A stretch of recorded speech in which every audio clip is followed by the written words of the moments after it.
Hey everybody, it's Mike from the Mike Wagner Show, powered by SoundWeb Studios. Visit online at soundwebstudios.com for all your needs. Looking at a professional website without breaking your budget, SoundWeb Studios is the answer. SoundWeb Studios offers fast, affordable custom web designs at below the competition rate.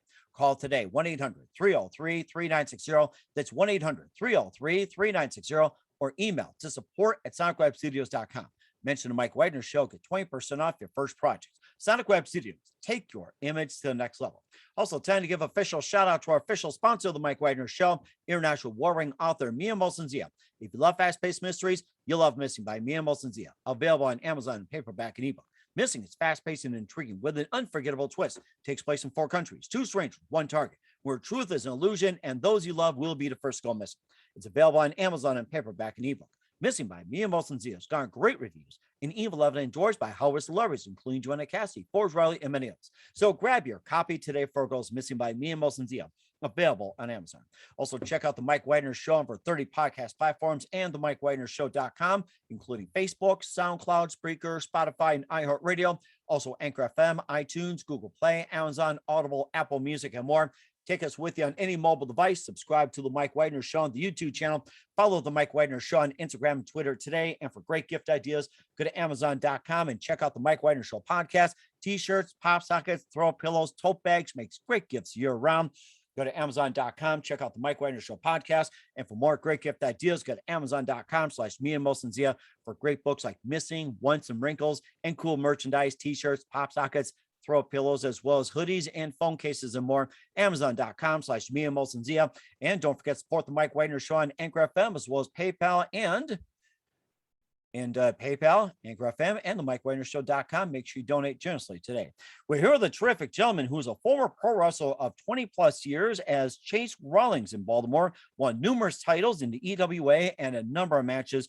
And he also has a new podcast, which is a spinoff of the former Happy Hour TV show, which many shows got lost in the 2013 Thanksgiving Day house fire. And his podcast, if you're wondering, he has a co-host and just a bunch of friends, just having a good time, having a beer, and just, their wives are wondering, what the are you talking about? Well, of course, we're here to talk about, himself and wrestling, and also talk about a few things going on in Baltimore. Well, speaking of Baltimore, live, ladies and gentlemen, from the Plus Studios, somewhere in Maryland, and he's wishing he was at a Ravens game or getting ready to go see the Orioles. Ladies and gentlemen, the multi-talented former pro wrestler, non-happy hour podcast host, Ray Chace. Ray, good morning, good afternoon, good evening. Thanks for joining us today. How you doing, Mike? What's up, man? A pleasure being on here, and thank you for having me on the show. I appreciate you allowing me to come on and talk about the Happy Hour podcast, and of course, my ventures in pro wrestling. It's kind of funny. We were talking a little bit via email, and I told you, I was like, I don't even think I can document, the 20 plus years I was associated with pro wrestling on my own show, much less try to get through it. That's always a go-to for a lot of people, because a lot of people, it's very interesting to them how guys get into it, and, especially how the show's wrapped up in it and all that. I mean, it's been one hell of a ride, man. Like, I've gotten the shit beaten out of me for like 20 years. Unfortunately, I never had a chance to make it to WWE or any place like that. There were opportunities. I didn't capitalize on those opportunities. I didn't get into shape when I probably should have gotten into shape, and it happens. So, but of course, you also won a number of titles in the EWA, and you also were, one of the top wrestlers in the Baltimore area. And before we get further as well, too, tell us how you first got started, and especially into pro wrestling.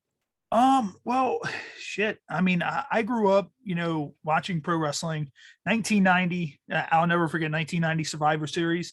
That was the first event I ever watched. Of course, anybody who knows anything about pro wrestling, that's the event where The Undertaker debuted. So, I have to credit The Undertaker for the man, that I grew up watching and inspiring to be, like The Undertaker. So, that's the reason. And, it got to a point I had posters all over my wall. I had over 500 figures, you name it. I had it, wrestling oriented. And I got about the age, I was 13. I was getting ready to turn 14. It was March of 1999. And my dad saw an ad in the paper for Brainbusters Pro Wrestling Training Academy in Middle River, Maryland. And he's like, hey, I have this money saved up. I can either, continue to save it for you to get a car, or you can go to this wrestling school and learn how to become a wrestler. And I mean, me being 13, I'm like, well, am I old enough? Can I sign up? As young as I am or whatever. So I was like, well, shit, I can get a car later on in, time, so let's do it. So went down, signed up. I was one of the youngest guys there, my dad signed for me. It was March 99. I was 13 going on 14. So, I'm down there in training, and, for anybody who knows pro wrestling, if anybody's ever heard of Hollywood Bobby Starr, he was an enhancement talent for WWF and WCW. For anybody who doesn't know what that is, he's a jobber. So pretty much he would go out, get the shit beaten out of him, get pinned, and that'd be it. All those so cool guys you would see in the 90s, they were called nobodies. A lot of people called them nobodies. Mm-hmm. But Bob was able to wrestle Macho Man Randy Savage, Ric Flair, Ricky Steamboat, all those greats, Shawn Michaels in those enhancement matches. So, Bob was one of my first trainers. I'm still great friends with Bob today. He's been on the podcast numerous times. I love talking to him. So yeah, basically went down there, and I'm 13 years old going on 14, having the shit beaten out of me every single night by 40-year-old men.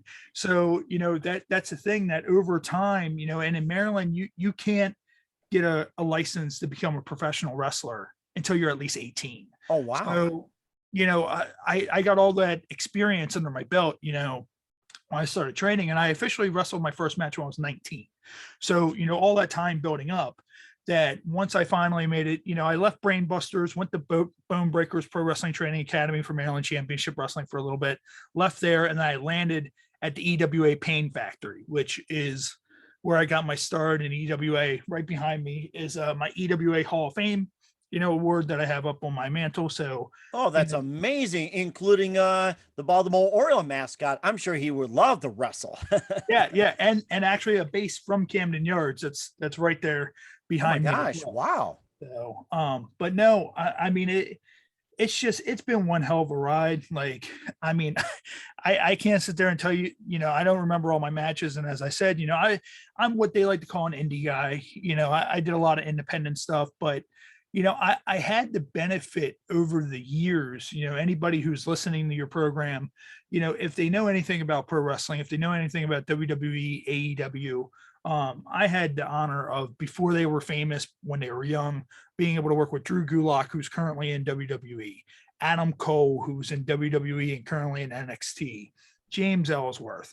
There's a handful of referees that I came up with that, were either referees or wrestlers when I was around. Tony Nese, I got to do shows with Tony Nese, John Moxley and Eddie Kingston. I was on the same cards as them, shared the same locker room with some of those guys. I was able to wrestle Jake the Snake Roberts. I've been able to do some amazing things, and everything I have in life, including, my wife, my house, everything. If pro wrestling wouldn't have existed, none of that would exist for me today, including the Happy Hour podcast. Oh my gosh, that is so amazing. It sounds like you've had one heck of a wrestling career, and maybe you can just tell us one of the best matches you had, or maybe even like a couple of funny moments you had as well too in wrestling. Well, what's actually pretty cool is, wrestling is very unique. So some of the guys that I enjoyed, wrestling with, there was a gentleman named JD Bam Bam Roberts. He was a little bit the same size as me. He was about 290, 300 pounds, big hoss. Me and him were the type of guys, we did not give a shit how hard we hit each other. So we would just go out there and we would just beat the hell out of each other. We had several matches against each other. We had a steel cage match. We had a bull rope match. You just name it. We just went out there and beat the heck out of each other. He's no doubt one of my favorite opponents. There was a 300-pound Samoan named Nui. Me and him, we always got in. We always had great matches. Ryan Mcbride, who's with Maryland Championship Wrestling, he was always great. I mean, and of course, working with my tag partner, the Baltimore Butcher Blood, is one of my best friends. He was in my wedding. I've wrestled against him more times than anybody else in my career because me and him were road buddies. So we would just get in the car together. We would drive the shows, mainly so we could go to the strip club afterwards. We had to sometimes. So we were like, let's just find this crappy show and let's go wrestle the first match, and then we'll spend the rest of the night at the strip club. And that's what we would do. So, normally in that situation, you show up and they're like, all right, you guys work each other because you guys know each other. So we literally did the same match every, on Friday night, Saturday night, at two different places, just so we could go to the beer and see boobs afterwards. I mean, a lot of those shows didn't pay much. So our reward to ourselves was going to the strip club afterwards. But, I mean, it's just fun. And then me and him later on in time, we went on to winning tag belts. And, really a lot of the stories of, if a lot of people want to hear a lot of the fun stories, the fun road stories, all the messed up stuff that happened while we were on the road, the strip club stories, all that's all on the podcast. We did 4 episodes that were called the War Pigs Table. And that evolved because there was a strip club that we would go to here in Baltimore called Christina's. And we would sit at this round table in the corner of the bar, and the girls would have to get down on stage, walk to us, and if they wanted a tip. And we called it the War Pigs Table. So when I got the idea of starting up the Happy Hour podcast, I was like, I cannot start the show unless I do it with my 2 best friends in pro wrestling, and we talk about our road stories. So the first 2 episodes of the podcast when we started last year is that. And then we did a 3rd one, and then we did a 4th one. So all that chronicles a lot of our wrestling. There's so much stuff we still haven't got to yet. But yeah, if a lot of these guys want to hear a lot of those fun stories and laugh, and I mean, there's stories that involve Terry Funk. There's stories that, involve King Kong Bundy, just all kinds of fun, different stories, because we've been around for so long. Like, I've been around for 20 years. I've been around a lot of guys. I've been able to meet a lot of people. I talked a little bit about being a part of the Wrestler movie with Mickey Rourke when they filmed down in South Philly. Wow. Mickey Rourke. That's interesting. Yeah. So, it's just all fun, and, it's all there. I mean, I think each one of those episodes was almost 2 hours because we just had so much, and we had more and more and more and more after that. And, unfortunately my tag partner just moved to South Carolina, so I don't see him as much, but every so often we'll get together and we'll get on the podcast and be like, hey, let's just, kick it. But yeah, pro wrestling has been great to me.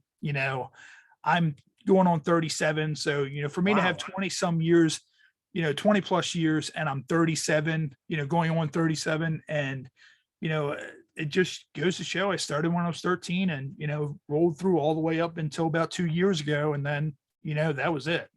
Oh my gosh, that's so amazing. And of course, another thing, what was it like being on set with Mickey Rourke? I mean, it was fun. I mean, I got to meet him, shake his hand or whatever. Unfortunately, my role got cut from the movie.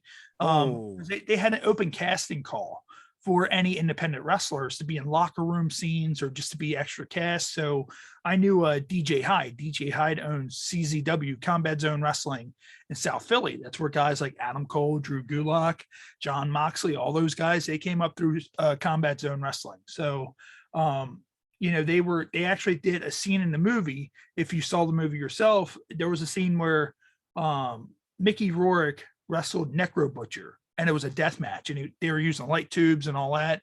And they recorded that part of the show while we were there. And my part initially, there was a scene where Mickey Rourke came down the steps in the back after that match, and I grabbed his hand. I kind of helped him down the steps. Oh, wow. And the original shot that they used was a looking up the step shot, but then they also had a camera view that was looking down the steps. So we were under the impression they were going to use to shoot the up. They ended up using the back, which all you kind of see is just maybe like a finger. Oh my gosh. So I couldn't get the IMDb credit, but I got to go out. I got paid for it, got to meet Mickey Rourke, and they did a scene where he threw up. Oh, and he fell on the floor and threw up. So he took Nella wafers and ginger ale and he put it in his mouth. And that's how they did the throw up. So I watched him fall on the floor and throw up at least 90 times. Wow. He's probably gotten to be a pro by now. And then afterwards, it's like, feel better, go for beer and boobs afterwards. And Jello wrestling too. Don't forget the Jello wrestling. It's like, that's something you can teach the girls as well too. Jello wrestling. If they don't know how to do it, you guys can teach them. Well, what's mud wrestling? Yes. Actually, what's really funny is you brought up, my old TV show, Happy Hour TV. That we started that. It was me and a couple of guys. There was a gentleman named Joe Hamilton, and he had a TV show called Hamilton's Happy Hour, and he was thinking about bringing it back. And, he was close with all of us. He was the booker in EWA. So, we were all close. We always went to the bar afterwards after we did shows. And he's like, hey, I'm thinking about bringing my show back.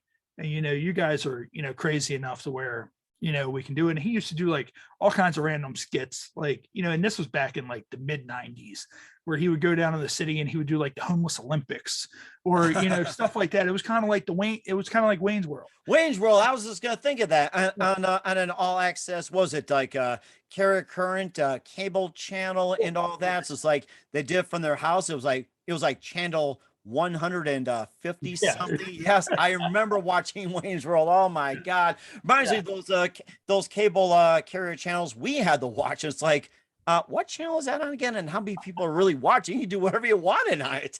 Yeah. And it's funny because, he wanted to start that. So we kind of started to put the rolls and the wheels in gear a little bit.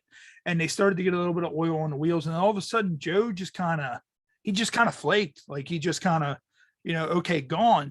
So me and, my close friend, Alex Lunar, who was a fellow pro wrestler, we were just kind of like, okay, well, we already recorded a couple of things, we're not sure if Joe's going to be a part of this. And we're like, well, screw it. Should we just do it ourselves? And he's like, yeah, let's do it. Let's roll with it. So at that point we dropped the Hamilton's part off and it just became, Hamilton's Happy Hour went from that to Happy Hour TV.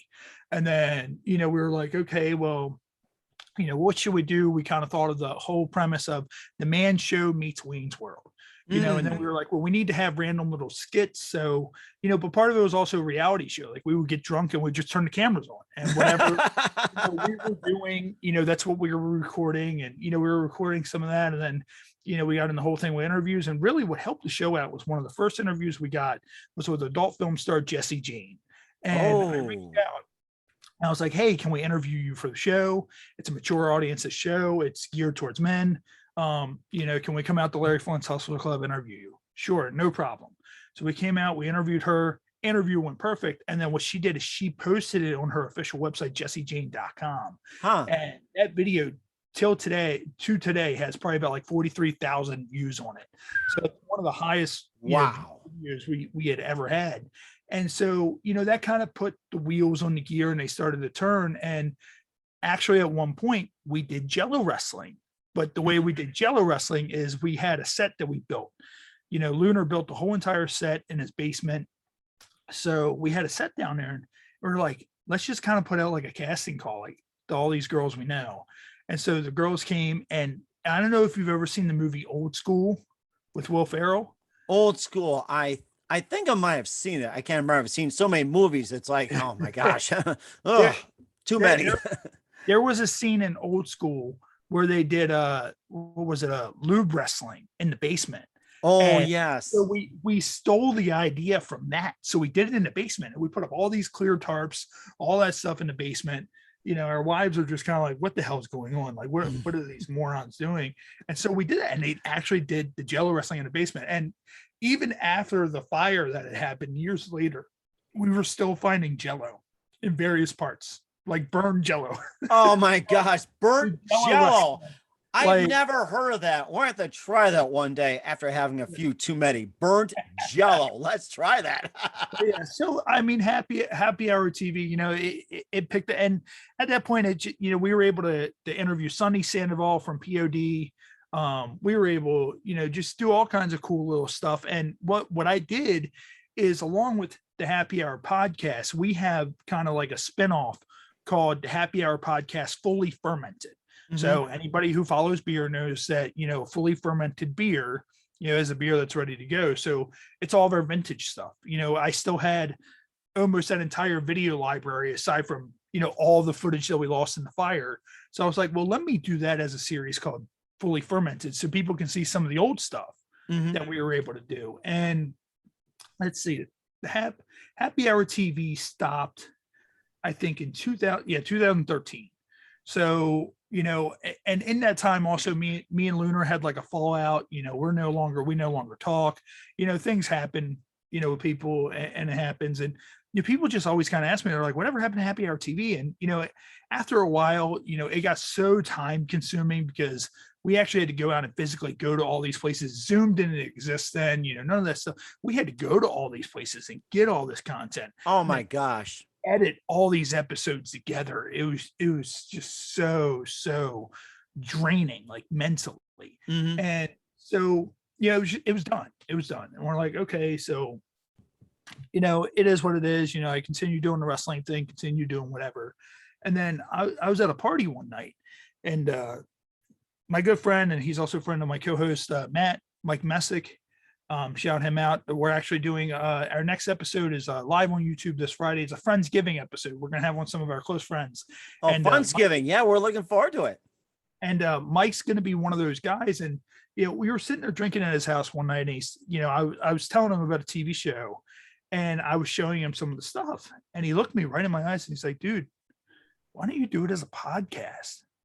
And I was like, well, what do you mean? He's like, there's a podcast for everything out there, man. He's like, what can it hurt? He's like, even if you get like one listener or whatever, he's like, you're keeping yourself occupied.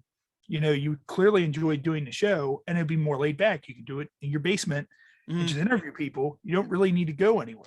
And I'm like, all right, and I would say probably about a year or so after that is really when the gears started to turn of, okay, well, how am I going to do this? Like, I'm used to pro wrestling. So pro wrestling, a lot of that's improv. You go out, you perform in front of a live crowd. Yeah, I'm used to that. Happy Hour TV. I knew how to do TV. I knew, like, you can even see I'm very animated. I move my hands, I'm used to being in front of a camera. So I'm just kind of like, well, fuck, how do I do an audio show? I have no idea. I've never done a podcast before. I'd never been on a podcast, nothing. So I Yeti Pro, and my wife got me a really awesome laptop for Christmas. Nice. I downloaded Adobe Audition and, all that. And I was like, all right, well, I'm going to teach myself how to use Adobe Audition. So I did a couple of mock podcasts, messed around with Adobe Audition, pretty much taught myself Adobe Audition. And I sat there and I called up my buddies and I'm like, hey, let's do War Pigs. And that's the whole thing. So they came over, and that's what our group name was the War Pigs. So they came over, we drank beer, we recorded it. I signed up for Buzzsprout, threw it on there, and that was that. So to this day, it's funny. I still have no idea how the hell to run a podcast, but I know how to put on a show. So a lot of our focus lately, when it first started, it was mainly on the audio portion of it. And, probably about like August or September, I would say maybe a little bit before that, last year, around like episode 15 or 16, 17, something like that, we decided that we were going to start going live. And I was like, I'm better in my own element with live because, I'm used to that, improv, pro wrestling type stuff. And, we started doing that. And I was like, at that point, it forces me to be able to deliver.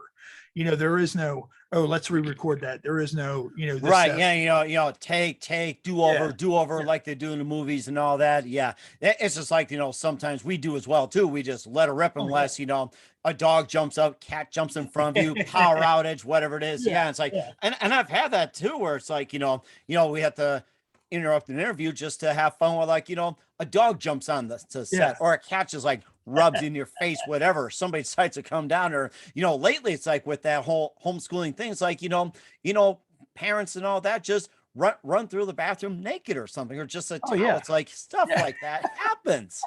Yeah. And I mean, my wife, she's a saint with a lot of this, because like a lot of times, like, she'll be upstairs with the dogs. I had a local comedian, Tommy Simbazo. Make sure you check him out. Our local comedian friends, they're awesome. They'll come on to the show a lot of times. They'll be guest co-hosts. We'll just laugh, have a great time, and I mean, the whole thing is our show, for anybody listening at home, our show is very mature audiences only, and pretty much I always describe to people that the Happy Hour podcast is pretty much the stuff that you conjure up in your mind when you're drunk at the bar. And I asked my co-hosts, who is Matt and Mike, two guys I've known for a very long time. Mike, I worked with for the longest time. He's been my friend for about 10 years. I've known Matt for over 10 years.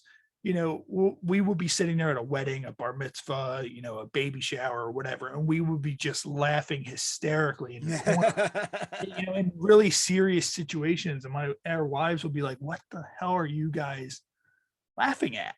And it's just literally the stuff you hear on the show is just, and it's very risque, but in a world where, people are so offended by everything, we're just kind of out there. We're like, we're just here to have fun, and we tell everybody beforehand, it's like, look, we're going to go on. We may say something that may offend you, not in a rude way, because I feel like comedy is kind of losing its touch. Exactly. You had guys like George Carlin, you had guys, Cheech and Chong. Dice, Clay, you guys who just went out there and said whatever they wanted and they didn't care. Richard Pryor as well, Mhm. and Kevin Hart's kind of that way as well. It's like, comedy is dying because people are like, oh, well, you can't say that. It's like, it's meant to be funny. And that's the way we are, Mhm. just like to be funny, Speaking of comedy, I have a little story to share with you. We'll talk about that in just 1 minute. You listen to the Mike Wagner Show at the MikeWagnerShow.com, powered by Sonic Web Studios. Visit online at SonicWebStudios.com for all your needs. Looking at a professional website without breaking your budget? Sonic Web Studios is the answer. Sonic Web Studios offers fast, affordable custom web designs that blow the competition away. Call today, 1-800-303-3960. That's 1-800-303-3960, or email to support@SonicWebStudios.com. Mention the Mike Wagner Show, get 20% off your first project. Sonic Web Studios, take your image to the next level. Also, time to give official shout out to our official sponsor of the Mike Wagner Show, international war-winning author Mia Molson-Zia. If you love fast-paced mysteries, you'll love Missing by Mia Molson-Zia, available on Amazon in paperback and ebook. Missing is fast-paced and intriguing with an unforgettable twist. Takes place in 4 countries, 2 strangers, 1 target, where truth is an illusion and those you love will be the first to go missing. It's available on Amazon in paperback and ebook. Missing by Mia Molson-Zia has garnered great reviews and even loved and enjoyed by Hollywood celebrities, including Joanna Cassidy, Forrest Riley, and many others. So grab your copy today for Ghost Missing by Mia Molson-Zia, available on Amazon. Also, don't forget to check out the Mike Wagner Show at the MikeWagnerShow.com on over 30 podcast platforms. Take us with you on any mobile device. Subscribe to the Mike Wagner Show on the YouTube channel. Follow the Mike Wagner Show on Instagram and Twitter today. And for great gift ideas, go to Amazon.com and check out the Mike Wagner Show podcast. And for more great gift ideas, go to Amazon.com/Mia Molson-Zia for great books and merchandise, and support the Mike Wagner Show on Anchor FM and PayPal. And also, the MikeWagnerShow.com. Make sure you donate generously today. And also leave a tip for these guys for the Happy Hour podcast. We're here with Ray Chace of the Happy Hour podcast on the Mike Wagner Show. Lots of beer and everything else. And, just comedy all across the board. And I kind of think of some comedy stories as well, too. But getting back to about comedy, where I was going to tell you a story, too. I was reading a story about Mel Brooks. He's still sharp as a tack and everything, but I was reading online that he said political correctness is killing comedy. And I mean, he's the one that did Blazing Saddles, History of the World, Spaceballs. I mean, I love Mel Brooks to death. He was one of my influences. Him, Cheech and Chong, and of course you had Jack Benny, the Marx Brothers, and I think Lenny Bruce. My dad was a huge Lenny Bruce fan. He was like the what was it? Andrew Dice Clay back in the day or something. So, oh my gosh. And yeah, George Carlin, he says political correctness is just killing comedy. And the thing is, I mean, all these comedians go to these colleges. That's where they make the money. But, because of the cancel culture, it's like, you offend, most likely get sued. But it's like, you need to bring that back. Seriously, like, where a high stress level is this? My goodness. Yeah. I mean, really, when you look at it, and, we try to, and with our show, we said, we'll talk about anything. We will not talk about politics because it's a very touchy thing. But, the whole thing is political correctness. It's not just killing comedy. It's killing pro wrestling. It's killing TV. It's literally killing everything we enjoy when we live in a country where you have freedom of speech and you can say whatever you want. You can do whatever you want. And, us, we're just kind of like, we're just guys that, there's other people like us out there that, just like to laugh, have a good time. And, my whole thing is, it's like, if you're going to listen to a show, get offended and complain about it, don't listen to that show. As soon as turn it off. Don't go to Twitter and, blah, blah, blah. Oh, well, now, we need to take everything from these guys. Just not for me. Turn it off. That's it's just like with Duck Dynasty, what Cy Robertson says, you like Duck Dynasty? Don't watch it. Just like you guys, you don't like it, don't watch it. For those who do not like the Mike Wagner Show, don't complain. Don't watch it. That's the whole thing. Yeah. And I mean, that's the thing. Like, with my podcast, I tell people all the time, and I've even said it on air, if we had 5 viewers or 50,000 viewers, I'm doing it because I'm having a good time. I get to meet cool new people. I get to meet you, we have cool new relationships, Eric Woodworth,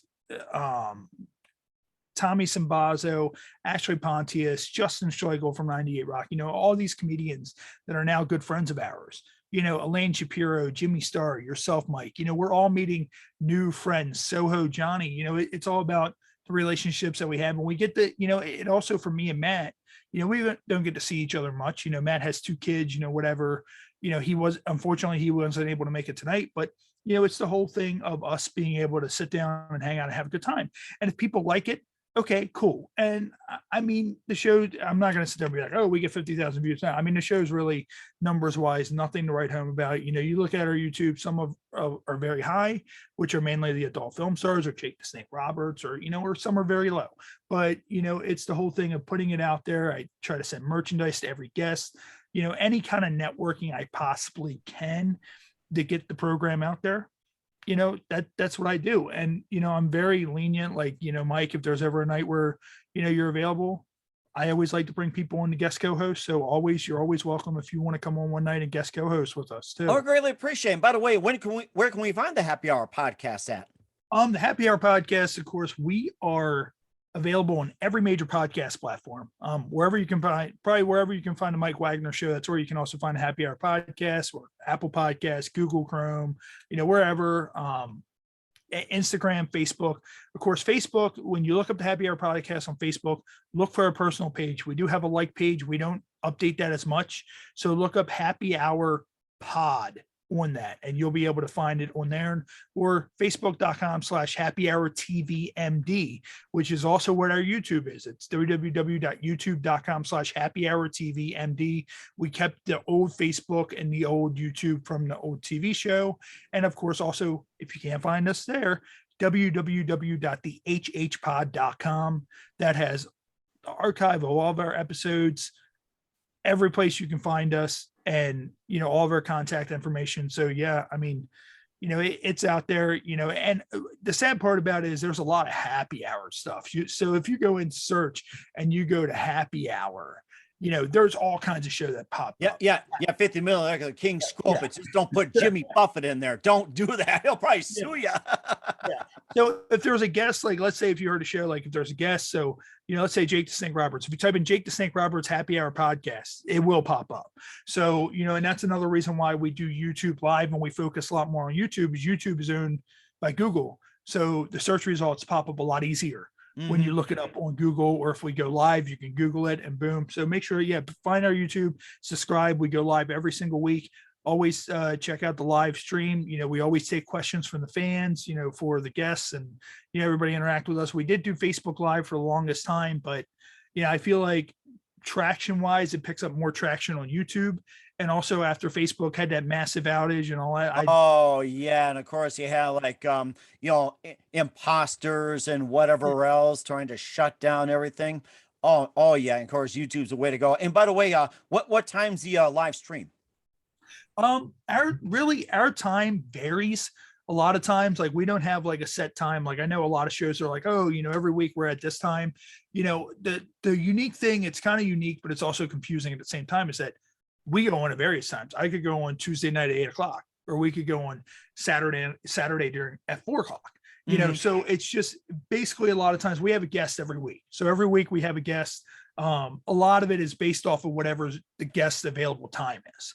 So best thing I can do is just say, go to the YouTube and hit subscribe. And anytime we go live, it will let you know Happy Hour podcast is live. Especially, you know, we got a lot of stuff coming up. As I said, our Friendsgiving episode, which is going to be wild, because all the guys in that, we have a group chat on Facebook, and it is wild every time we talk on that. Pretty much be that come to life. After that, we have a local band called Roses on Red. They're going to be on. Very special event. Shout out to our graphic artist, Steve. Anybody goes on our stuff, you notice we always have really beautiful graphic work, beautiful logos.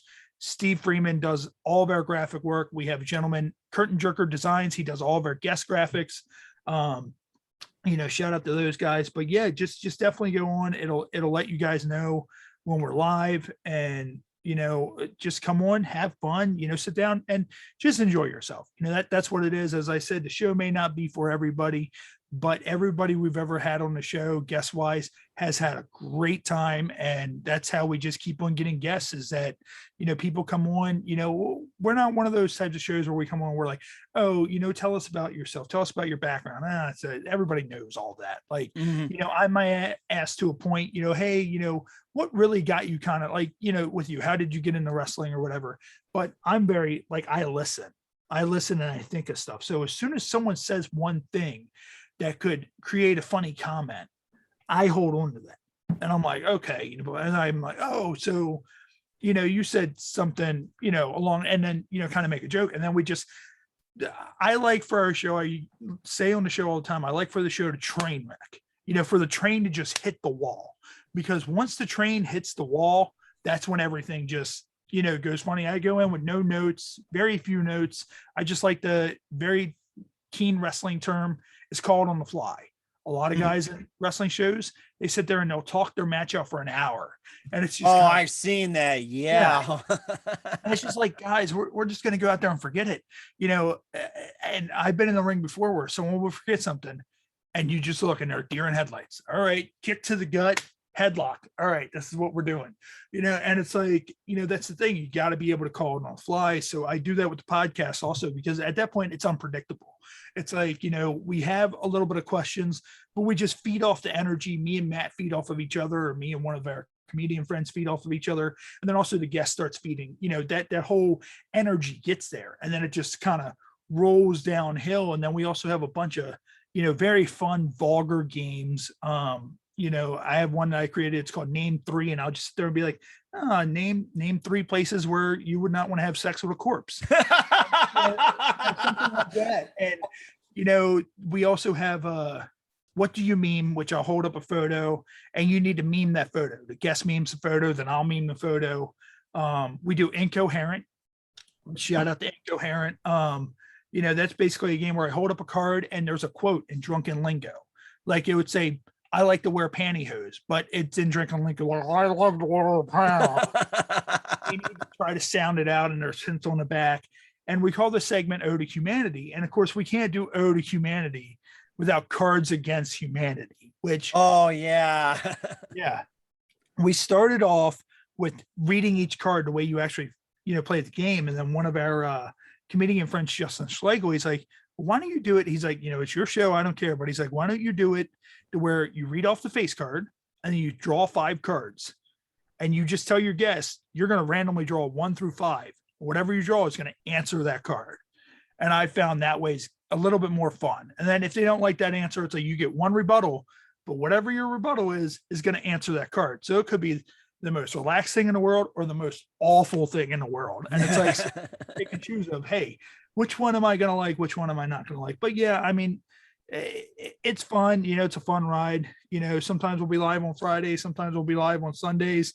Just the best thing to do is to get onto the Facebook, get onto our Instagram, look up the Happy Hour podcast. Best thing to do, look up the HH pod, because the HH pod will, hashtag the HH pod on any of those and it'll direct you right to us. Cause I don't think anything else uses the HH pod. That's why we have the hhpod.com.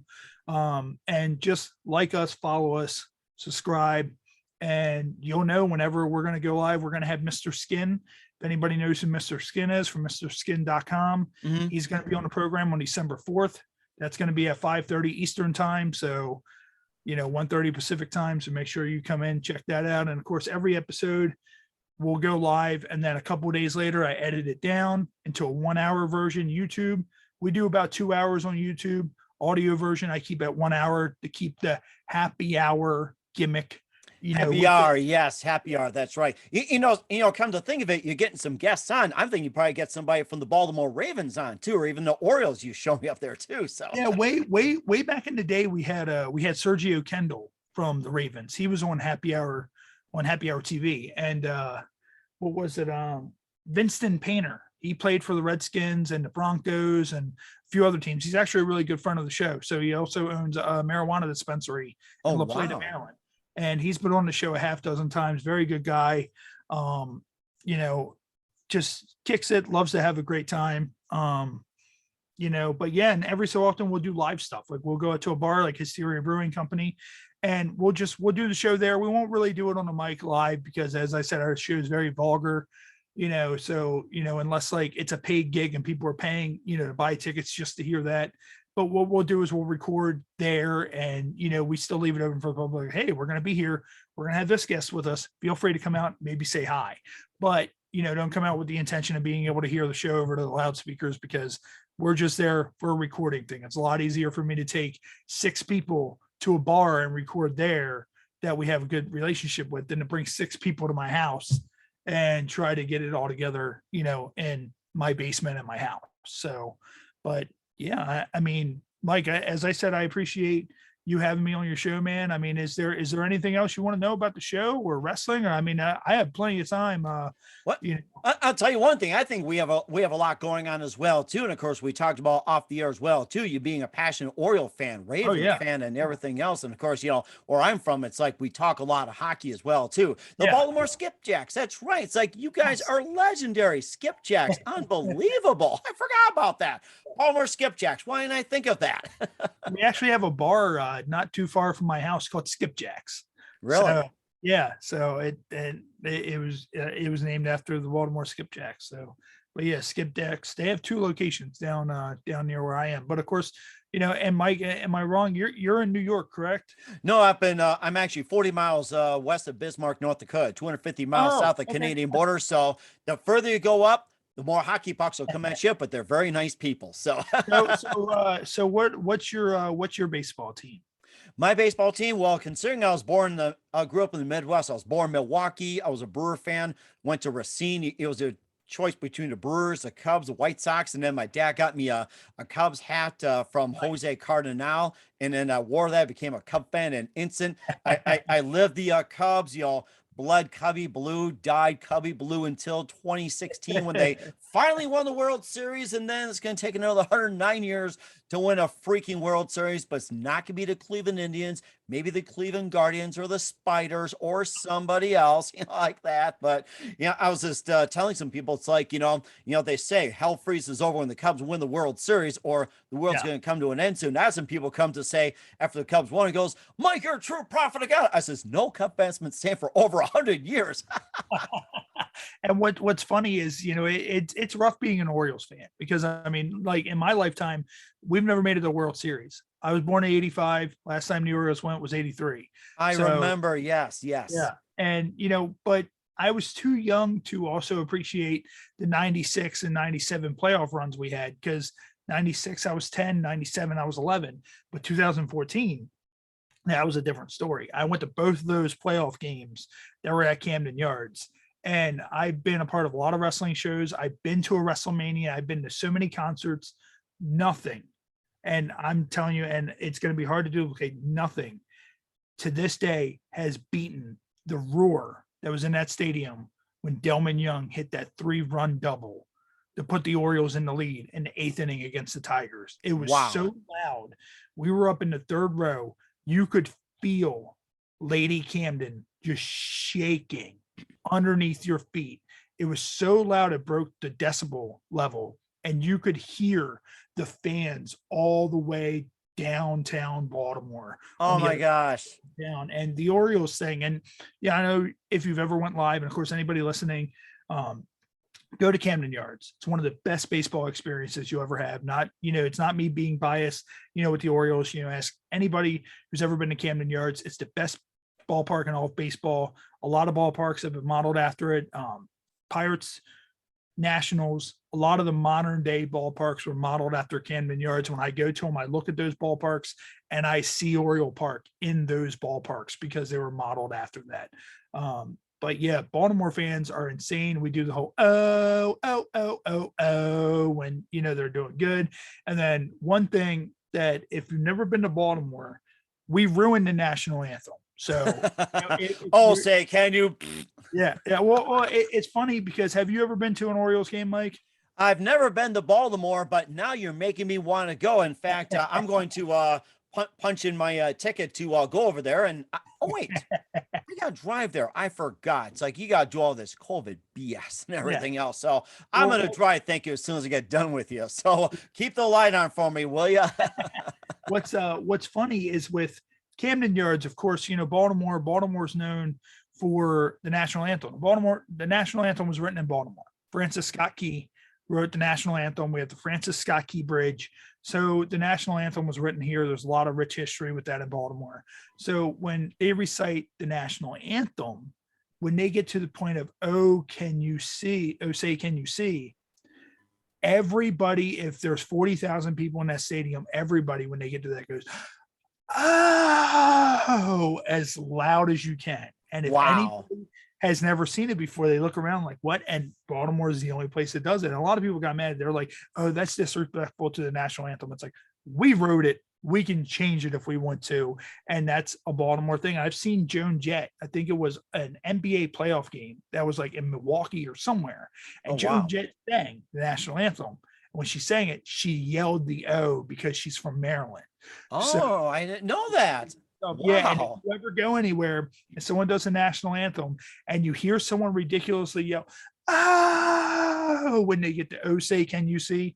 That person is from Maryland. I guarantee you, or they're an Oriole fan of some kind, because that's 100% a Maryland thing, is screaming O as loud as you can during the national anthem. So, oh my gosh, I did not know that. Now I can put that in my memory book as well too. Oh, can you see? Wow, unbelievable. I'm ready to go to an Oriole game. And of course, I remember the Baltimore Ravens as well, too. I had some friends that are huge Ravens fans. And of course, Ray Lewis made a play or whatever it is. It's like, I mean, what was it, Raven Stadium or M&T or what's it, MT Bank or something at the time? It would explode like crazy. Wow. Oh, yeah. M&T Bank Stadium. Of course, they built it. And, it's crazy because Camden Yards is right in the middle of the city of Baltimore. Like, New York, what is it? New York Mets. They're not in the middle of New York. They're in like Flushing, New York. A lot of stadiums. Some of them are off near the water. San Francisco, Pittsburgh. All that. Baltimore Stadium, right in the middle of the city. Like literally, you come off of 95 minutes, right there. And they put Raven Stadium right there, so they have Ravens Walk. So Raven Stadium's here. Camden Yards is right here. And it's kind of like that in Philly too. You have Philadelphia, Eagles, Philadelphia Phillies, right next to each other, kind of in the in the middle of the city. And that's the way it should be. I don't like it when there's teams that they're not in the middle of their city, they're just kind of off in the middle of nowhere, because football and baseball, they're kind of like the heart of the team. That's what people, it's their pastimes. I mean, not being able to go see the Orioles in 2020 because of COVID, it was awful. It's like, because Camden Yards is second home to me, but it is what it is. Baseball will always be forever, just like pro wrestling improvised, just like baseball, they improvised. It still happened. There were no fans, but it still happened, and I did a couple of shows. Actually, I did 3 shows in 2020, non-televised shows in 2020, just to help out. And it was weird. Like, you get used to training at a wrestling school and not having fans around, but actually doing it in kind of like a show type situation is weird. And, at the time I was a head trainer at the wrestling school for EWA. And, I just did it to help some of the young guys, or, just kind of get in the ring and, help get some of the younger talent over, because it was never about me. It was always about the fans and, helping out a lot of the other guys anyways. And it was weird. It was just such a weird thing. A lot of people were saying the same thing too about, doing shows. They used to play in a theater or an arena or even in a bar. And it's like, playing at home, it's like, it's just a totally different experience. Or even I was watching some country concert at the Nashville, what was it? Grand Ole Opry. It's like having no fans there. And it's just like, boy, it's like, it was just strange having like, no fans, or somebody hits a home run. It's like there's no one to cheer reaction, nothing, or a touchdown. And then I was listening to a Minnesota Viking game when they were playing the Packers, and the Packers score. It's like there was like no cheers, no boos, but somebody said that the holding calls went down 85% because you could hear the referees. So I mean, that's oh my gosh. It's weird. In pro wrestling, especially, like I always liked being the bad guy. It's like the kind of thing, like you get a guy in the corner and you have your hand against their chin or whatever and all that, you're getting ready to punch them. And, at that point, the element of looking at the fan and going, this is going to be you later, and then hitting the guy as you look the fan, in the eyes or whatever and all that element's gone. You can't work that crowd. Like the whole thing is you go out there, you're a performer, you're performing for an audience. But at that point, it's like there's no longer an audience. And with me, it was kind of weird with the podcast also, because I'm so used to a live crowd, but I got used to it when we did the TV show of just being in front of a camera. And it's like, I never think who could possibly see it, or, whatever, it's like, hey, it's out there. Like, whatever, I'm putting it out there. I know everybody can see it. It is what it is. And plus the best part about having on YouTube, and many people are doing on StreamYard, is that people actually do tune in. You see the comments, the likes, and of course, the emoticons, or some people saying, hey, great job, you suck, or finding a way to, like, thumbs up, give them the finger and all that. So it's like you can actually do that, with the brand new technology. It's just like, you can just click a button and give it your opinion. And it's like, hey, there's somebody's out there that's listening. I mean, I have my shares of, compliments. I've had some criticisms, but it's like, hey, it is what it is. It shows that they may catch a mistake. They may catch you doing something stupid, but at least they're listening. That's the main important. They're listening. Yeah. And I mean, that's the thing. And it's like, really, when you look at it, your show, you delegate what happens on your show. That's the thing. Just like, I hate bringing that Astro World thing that just happened. Oh my gosh. And I said this before, you delegate what happens. There's been shows where I've been at where we started off, we would do chain wrestling, and we're doing chain wrestling, which is like, locking up, headlocks, hammer locks, whatever, and all that. And you would get this one jerk fan that would go, this is boring. And then it's like, all right, at that point, put on the headlock. I'll sit there and look at the fan and be like, you know what? I'll keep this headlock on all goddamn night, and you won't get to see Adam Cole wrestle. So why don't you sit down, and why don't you shut up, or why don't you come over to guardrail and I will beat your ass? And there you go. Yeah. Or it's just like, take that fan and put him in a ring and do a body slam. Oh yeah. And it's like, at that point, I'm slowing down the pace, but also at any point I could have stopped that show. I could have sat there and just been like, all right, well, I'm keeping this. And that's the thing. It's like, with that, there's no reason why they shouldn't have stopped it. At least let that ambulance get through, and then if need be, restart it. There's no reason to not stop it. And I come from an industry where the quote is, the show goes on, regardless, the show goes on. But in a situation like that, yes, like even when Owen Hart fell to his death, they stopped the show, got Owen Hart out of the ring, and then the show went on after that, because people paid money to be there to see it. But with a situation like that, you have to stop the show, even if it doesn't continue afterwards, even if it does continue afterwards, what have you. You have that power as the performer. Be like, hey, everybody stop, everybody back up, and whatever. I don't know. It's just it's a slippery slope. But there was like 9 or 10 deaths at Astroworld or something. Wow. It's like, I was reading about that, and it looked like an impressive lineup, Earth, Wind, and Fire. And, I think I was trying to think, there was a couple of rappers over there, and all of a sudden hearing these deaths, I'm like, oh, why, it's not fun. It's a black eye. It's really a black eye for Live Nation. And, the people who orchestrated that event, and Travis Scott, who's gotten in trouble for that kind of stuff before, it's just, it's not fun. And my thing is, one of my favorite things, when I was a pro wrestler, was meeting people. Intermission, people come up to you, regardless if you're a bad guy or whatever. Someone comes up, hey, can I have your autograph? And you're like, all right, you know what? I'll sign this, but if you tell anybody, I'm going to come out here, I'm going to give you a black eye, or I'm going to saying that to a kid. But it's the whole thing of, you're staying in the gimmick as the bad guy, but you're still signing an autograph, because a lot of guys will be like, I'm not signing that. It's like, you still need to sign something to a point. It's like, sign it and be like, hey, look, come here, I'll sign this, but you come back here later, it's going to be $5. Here, take it and get out of here. And it's the point that you're still acting them. Later on, they're going to still boo you if you haven't wrestled already, because you signed their thing, but you were a jerk to them when you were doing. And the thing I think a lot of people don't realize, especially with the actors, the entertainers, and those in the public eye, you are representing yourself. So you don't need to hire a publicist or a PR guy. You are your own publicist and public relations. It's how you interact.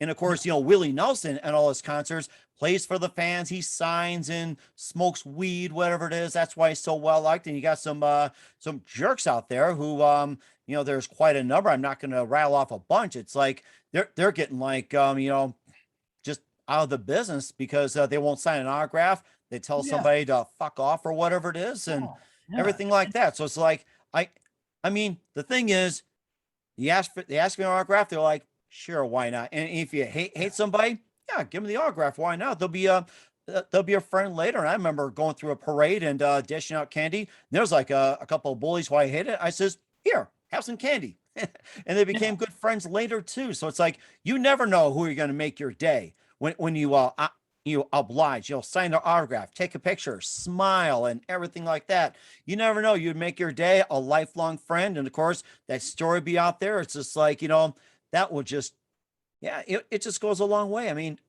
there's no words to it. It goes a long way.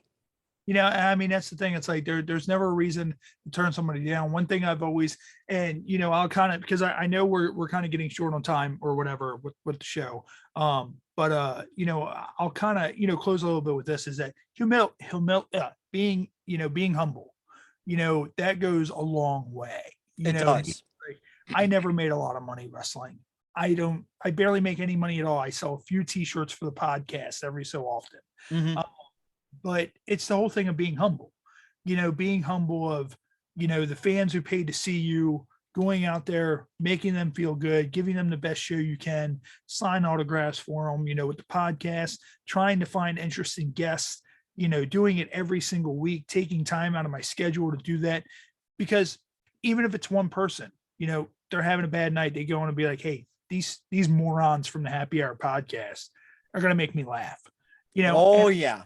That's the thing. So, it's just more of just staying humble, and you don't have a lot of that, in the world anymore. It's like everybody's worried about themselves, and, nobody's humble about anything. Everybody thinks everything should be handed to them on a plate. It's like, I busted my butt with everything I've done the last 20 years with pro wrestling, with my podcast. I have an eBay. I'm an eBay seller, my regular job, balancing all that plus my personal life, it's absolutely insane, how you have to stay humble. And then you throw in sometimes, there's a lot of mental illness out there. I have stress, anxiety, depression myself. So it's like you factor all that in, plus with everything else you're doing, there's a lot going on. And plus Instagram as well too, for instant gratification. That's what Instagram's supposed to be. IG, instant gratification. There's too many out there. It's like, I go on accounts and I see like, a selfie every 5-10 seconds. I'm like, really? Or somebody has to tweet something every 5-10 seconds. Hey, I went to the bathroom. Hey, I walked the dog, or hey, it's like, my cat threw up and all that. It's just like, well, I mean, that's the they're thing. trying to get instant attention. But the thing is that stuff doesn't last forever. I mean, who actually remembers something from Instagram like, 3 months ago, 6 months, 1 year, 5 years? Who's going to remember all that? Well, that's the thing. Just like with TikTok, you have these creators with TikTok, and my wife she watches a lot of TikTok. I don't really mess around with TikTok much, but you have these people that are creating content that's some of the most god awful, stupidest things I've ever seen in my life, that have millions and millions and millions of views. And these people are being paid a lot of money for oh my gosh. Wow. SHIT that they're putting out. Meanwhile, guys like us who are busting our asses to get someplace, our kind of content isn't seen much because there's so many people with that short attention span that'd rather be like, oh, hey, look, this person's like painting weird bubbles on the wall. Hey, like, what even is, like, I don't know if society's just dumbing down or what, but attention spans are definitely, they're not what they used to be. So doing a podcast, it makes it even harder because you need to keep people entertained for an hour or a half an hour or whatever it is. And they say too, the studies have shown that the attention span has really gone down. Now it's getting to be like what, 5-10 seconds at the most. And I've interviewed some singers, and nowadays it's like they're putting out songs like 30 seconds long, a minute 30, 2 minutes long at the most. I mean, back in the day, they were like 3-minute songs, 5-minute songs, 10-minute songs, and go all the way into 20 and 30, like Pink Floyd, Yes, Genesis, Rush, and all that. It's like, I mean, I can just sit for an hour long listening to Yes, the whole time, or even Rush 2112, or Stairway to Heaven. Yes, that's right. Stairway to Heaven, about 7, 8, 9, 10 times smoking weed and having a brew with you guys. Hey, I think we do a podcast or something. Play Stairway to Heaven and talk, whatever too. So I think we just came up with a great idea here. And wrestling with Robert Plant, Jimmy Page, and John Paul Jones, or wrestling with Mick or Keith Richards. Like, how long will they last? Oh yeah, I mean, that's the thing. Like, it's been a fun ride, man. It really has. Like, I'm not one of those types of guys. I'm not a big religious guy. I'm one of those ones that like, I have things that I believe in, I believe in a higher power, but, I don't say really in this quote much, but I feel real blessed, because it's like I've been able to perform, my wrestling's been seen all over the world, with YouTube, and the podcast has been heard and viewed, all over the world. I always tell people it's like, you have your option. You can either be that little teeny tiny dot that's on the map, or you can sit there and be a dot that's this size on the map. You're going to make this size or that size or the size of our Zoom we're speaking right now. Yeah. Yeah. And I mean, that's the thing. And I tell people all the time, it's like, when people start to, brag and all that stuff, or, start putting me down, I'm not one of those guys who goes, hey, this is what I've done. What the F have you done? This is what I've done, and that's the whole thing, and then when I roll those things off, people are just kind of, and it's like, well, I mean, why are you coming at me? Like, I've done a lot, I've been, right. Also, I put the work in, people want stuff now. They just want things handed to it. It's like, you need to put the work in, and not saying that the podcast will probably never be anything, but at least I can sit there and be like, hey, I put the work in and made that show what I wanted it to be, and that's the thing, someone once referred to the show as the poor man Joe Rogan's podcast. Mm-hmm. I laughed. I was like, you know what? I will take that. If the name Joe Rogan and whatever comes out of anybody's mouth referring to our show in any way, good or bad, I will take that, Something too, Joe Rogan can have his number one, because I interviewed a guy on there and said that there's no more going for number one these days. It's like, you create your own number one within your own circle. And of course, they said in an old commercial back in the day, it's like, I told two of my friends about this, and they told two of their friends, and they told their friends, and so on and so on and so on.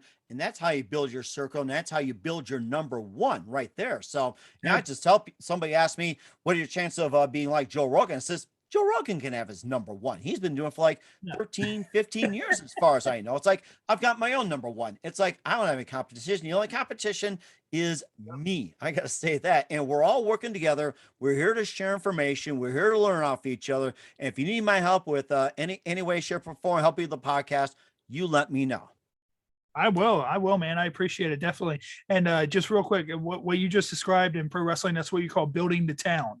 You go into a town you never worked before, and every month you work there, more and more people be like, oh, you got to see the show. You got to see the show. And then, one show you'll have 70 people. Then the next show, eventually you'll have 700 people. Mm-hmm. It's building an audience, building the town. But no, Mike, I appreciate it, man. It's been fun. I appreciate you, having me come on, this Tuesday night, to hang out with you. And, it's been fun, man. It's always a lot of fun. We'll definitely have you back on. Once again, Ray Chace of the Happy Hour podcast on the Mike Wagner Show. A very big thank you for your time. You've been totally amazing. And once again, tell us where can they find your podcast, and how can they reach you?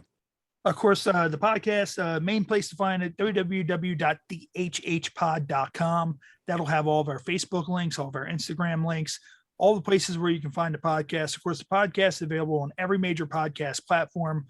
We mainly focus a lot of our time into YouTube and our YouTube live show. So that's www.youtube.com/happyhourtvmd. Just go to there, hit subscribe. It'll let you know whenever we go live. And I mean, it's out there, just, hhpod.com, and it's all in there. And then you can message me directly. If anybody out there is listening, you want to be a guest on the show, you have like an interesting talent, or you're just an interesting person in general, reach out. We'll have you on. We bring people from all walks of life on the show all the time. We certainly will do so. Once again, Ray, very big thank you for your time, and definitely looking forward to having soon, and love to be on our show. Keep in touch. And yeah, you've been absolutely terrific, and we wish you all the best. Definitely a great future ahead of you. And I'm looking forward to your next podcast. You're my number one fan there. Appreciate it, Mike. Thank you.